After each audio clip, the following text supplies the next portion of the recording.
दोस्तों स्वागत है आपका हमारे चैनल हिंदू योद्धा पे। दोस्तों हिंदू धर्म में हिमालय के गोद में बसे केदारनाथ धाम को 4 ज्योतिर्लिंगों में से एक माना गया है। हिंदू पुराणों में साल में करीब 6 महीने बर्फ से ढके रहने वाले इस पवित्र धाम को भगवान शिव का निवास बताया जाता है। ऐसा माना जाता है कि यह भगवान शिव त्रिकोण शिवलिंग के रूप में हर समय विराजमान रहते हैं। लेकिन आज हम आपको महाभारत से जुड़ी एक कथा के बारे में बताने वाले हैं। जैसे कि हम सबको पता है कि भगवान शिव पांडव को साक्षात दर्शन दिए थे, जिसके बाद पांडवों ने यह इस धाम को स्थापित किया। तो दोस्तों आइए जानते हैं केदारनाथ से जुड़ी कुछ रोचक बातें। धार्मिक ग्रंथों में वर्णित कथा के अनुसार महाभारत युद्ध में विजय के पश्चात पांडवों ने सबसे बड़े युधिष्ठिर को हस्तिनापुर का राज्याभिषेक किया गया। इसके बाद करीब 4 दशक तक युधिष्ठिर ने हस्तिनापुर पर राज किया।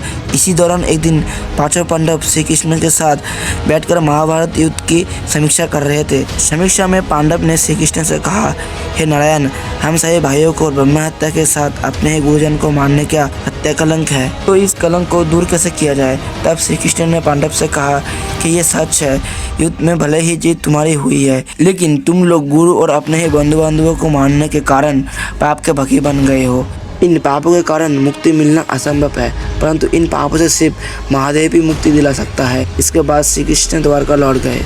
उसके बाद पांडव अपने पापों से मुक्ति के लिए चिंतित होने लगे और मन ही मन सोचते रहे कि कब राजपाट त्याग कर शिव जी की शरण में जाए। उसी बीच एक दिन पांडवों को पता चला कि वासुदेव श्री कृष्ण अपनी देह त्याग दिए और वो अपने परम धाम लौट गए।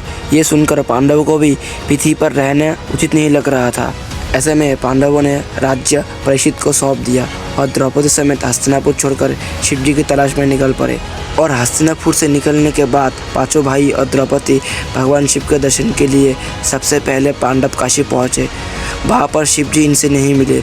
उसके बाद इन्होंने कहीं और जगह पर शिव जी को खोजने का प्रयास किया, लेकिन जहाँ कहीं भी ये जाते हैं शिव जी वहाँ से चले जाते हैं। इस क्रम में पांचों पांडव और द्रौपदी एक दिन शिव जी को खोजते हुए हिमालय तक जा पहुँचे। शिव जी ने इन लोगों को आते हुए देखा तो वो छुप गए, परंतु यह युधिष्ठिर ने भगवान शिव को छुपते हुए देख लिया था। तब युधिष्ठिर ने भगवान शिव से कहा, हे प्रभु, अब कितना भी छुप जाए, लेकिन हम आपके दर्शन किए बिना यहाँ से नहीं जाएंगे।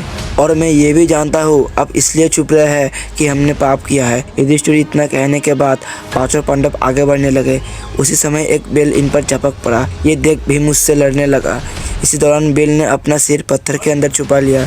इसके बाद भीम उसके पूंछ पकड़कर खींचने लगा और उसी समय बेल का सिर धड़ से अलग हो गया और उस बेल का सर शिवलिंग में बदल हो गया। और कुछ क्षण पश्चात उस शिवलिंग से भगवान शिव प्रकट हुए।